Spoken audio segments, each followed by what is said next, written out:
Hey guys, Tim the Piano Man here. Here is how I shift my mindset and how you can too. If you want to play piano at retirement communities, I'm going to share what I did and the steps I went through and hopefully give you a fast track so that you can do it faster than I did. Because it took me a long time to do this, y'all. I'm going to be honest. 7 years ago, I quit my job delivering chicken wings and went into playing the piano full time. There's a couple of false starts. Like there's a couple times when I had to get other work because I didn't understand how to run a niche piano business. Well, I had to learn over the years, and now I'm doing it full time, making full time income, doing part time hours, which is crazy. Anyways, the first thing that I would do, that I did actually, is change your environment. So there's a couple ways that you can do that. One way, which is, I think, the best way, is the social way. So if you want to change your environment, then you need to hang out with people that are entrepreneurial minded. If you want to start a business, essentially. That's what I did. A friend of mine, Jack Simon, he helped me to start my business. He gave me the push, he gave me the encouragement. Like, he's a really great friend to this day. And I'm super sweaty because it's very humid in Memphis. But anyways, so what he did is he encouraged me to do this, and he kind of put the idea in my mind that I could do this full time. His reasoning was essentially this, and I'm going to give it to you now. If you're making, so I think at the time I was making like $10 an hour delivering chicken wings, delivering hot wings. And he was like, if you can make 100, he was like, how much do you make in a gig? I said, $100. That's what I was making at the time. It's like, okay, how long does it take you? An hour. So you have to work 10 hours delivering hot wings to make $100, or you could work 1 hour playing piano. And I was like, huh, you're right. That's true. And so he asked this question: how many gigs do you need to replace your income delivering hot wings? Because he knew, like, we're good friends still to this day. And he knew that I didn't like doing the hot wings thing. It was depressing. I wasn't being creative, and my light was dimmed. So he could tell. And he asked, well, how many gigs do you need to replace that? Well, let's see. If I work 5 days a week delivering hot wings and I make, let's say, $100 a day, then I need 5 gigs in a week to replace that completely. It's like, okay. I didn't know how to scale it really, but I was on to something. So he helped me to, having a friend like that helped me to change my environment, like my social environment. People that I was talking to, the ideas I was around. You know, human beings, we're social creatures. Even if you're an introverted musician like me, like, we still need some kind of contact to various degrees. So that really helped me. His friendship really helped me to get my foot out the door and to even conceive that it's even possible to play piano full time, which I'm doing today, which I love. Okay, so that's one aspect of environment. Another aspect is the physical environment. So what I had to do, I'm a nester. So like when I'm in a place, like I like to make it super cozy and fun, and I rearrange my furniture every once in a while because I just enjoy that process. I don't know if it's like so deeply ingrained in me or something, or like I was the son of like wandering Eastern Europeans, which I'm not the son of, but I do have that aspect in me, genetically. But for whatever reason, okay, we're talking about the environment here. The physical environment is the second aspect of environment. Getting out and physically driving to retirement communities shifted my mindset. And at the time, I had nothing to lose, really, because I had this job at Beakers, and I didn't like it. But I also had free time. And so what I did is, in my free time, I would work 5 days a week. I think it was Tuesday through Saturday, so I had Mondays off.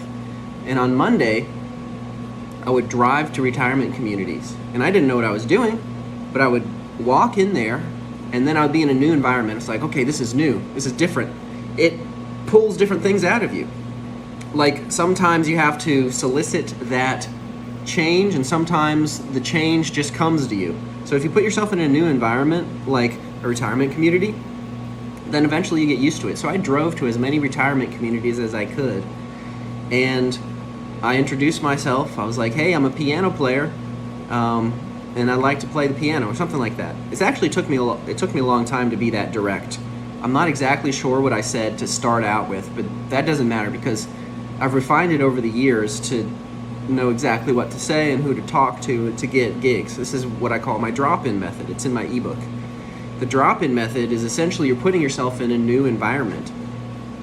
So your goal should be to show what you can do and do an instant audition and get immediate crowd response, and then say, hey, well, let's look at the calendar. Is there a time we can come in? And then you talk about budget, etc. It's all in the ebook. But that's another change in environment.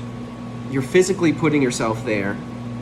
And now I'm not a fan, like, there's some transformation coaches out there that are like, you have to burn the ships. So burn the ships is this metaphor. There was some explorer, and he said that, the idea was he had to make his crew totally commit to their new cause. There's some wisdom to that, but it's also not always practical. Like, if you're the kind of person that enjoys that, then do that. But for me, I had to kind of sneak up on it little by little because I'm stubborn, and I know that when I get into a habit of doing something, it takes a while, and sometimes I just don't want to change. That's just me. So putting myself physically in a new environment was really good for that because I had to learn. Like, my goal is to get a gig, and I had to learn how to do that. So you'll learn how to get started. If you're having trouble getting started, just drive out to a place and introduce yourself as a musician, and then see if you can talk with an activities director.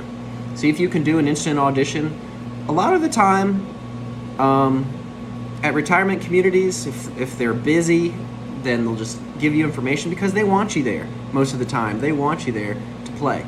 Sometimes they'll try to get you to play for free, and I teach kind of how to get paid because most of these places do have budgets. But you have to negotiate a little bit. Anyways, get yourself there and get around friends that are encouraging and that maybe have some business skills that you can learn from. All right? Get around some mentors. Get around people that are making shifts and transforming their lives. So that's part of the environmental change. Now the psychology change. This is an internal change that happens. The relationship between the environmental change and the psychological change could be kind of like the chicken or the egg. Oftentimes, it's easiest to change your environment, and then your psychology will adjust to fit that change in the environment. Like, have you ever had a big change, like you go off to college or something, or you go to some event, like some weekend event, and then it totally shifts your mindset? Or like even a vacation, you go camping in the woods for 2 or 3 or 4 days, and then you put yourself in this completely different environment, but it changes you internally. So you could do the environmental change first, which is often easier, or you could work on the psychological change if you have a little bit more, say, mental plasticity. Now, however that is for you, you know you better than I know you.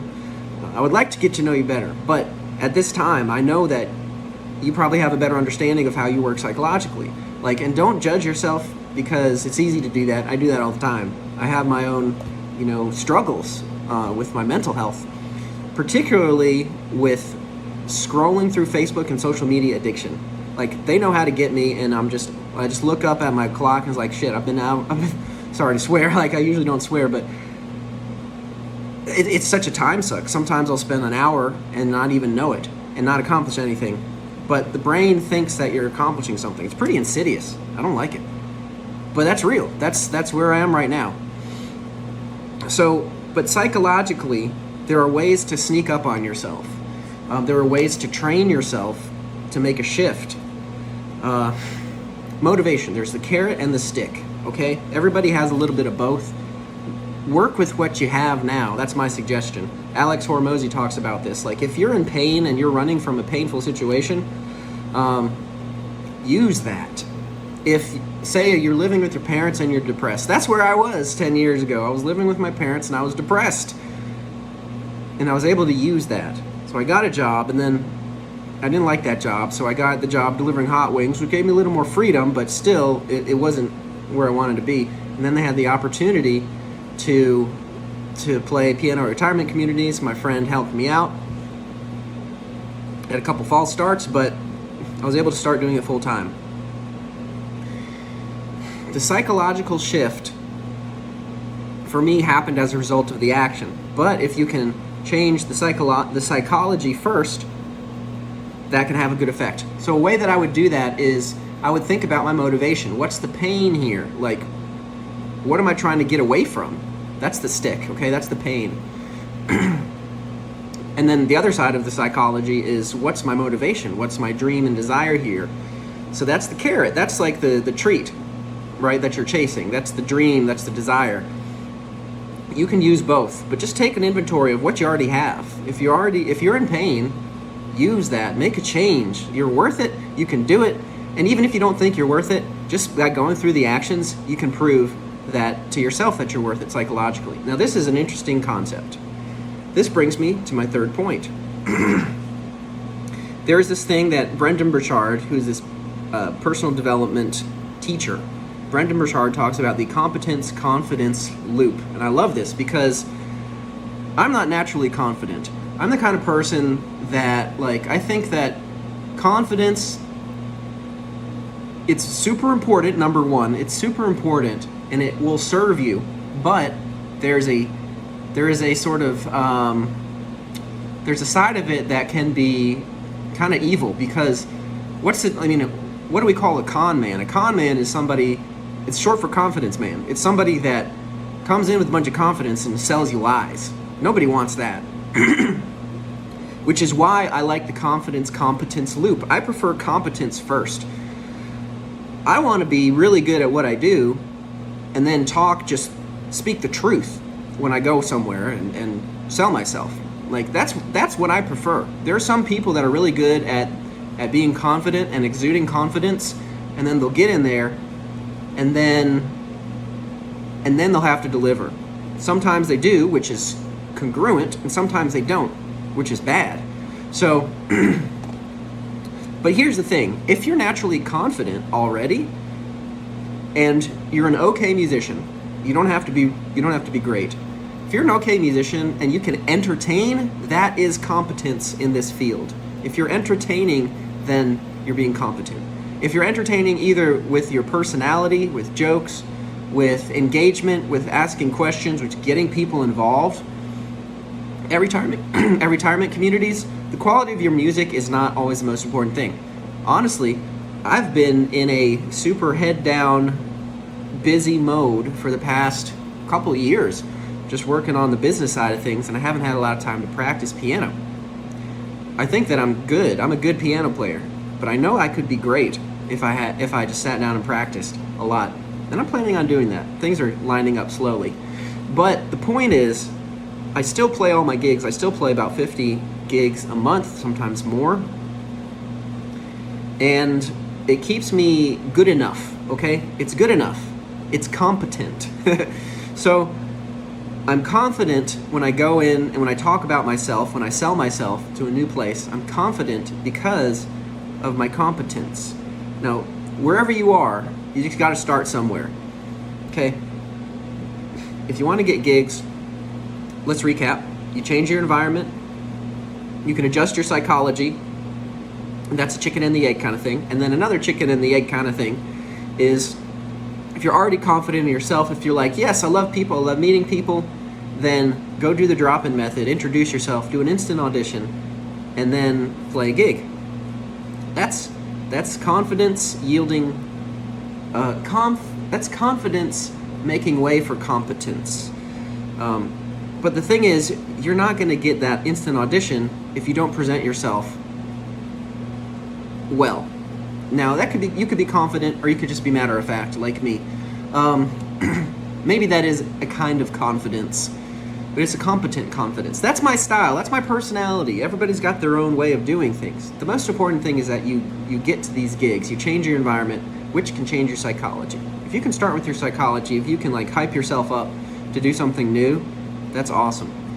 Incidentally, if you're super routine oriented, do something to shake up your routine. If you're trying to change a habit, if you're trying to transform yourself and you're super routine oriented, do something to change your routine. Brush your teeth with your left hand instead of your right hand. Change something in your physiology. that you do different.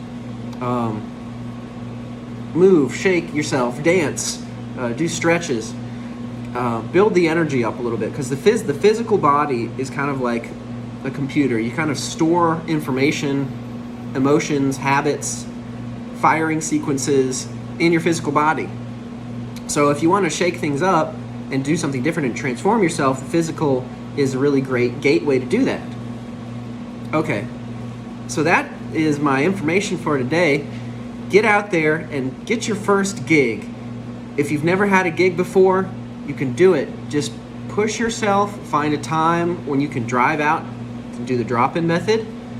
That's a great way to get into the environment, to change your environment, which changes your psychology.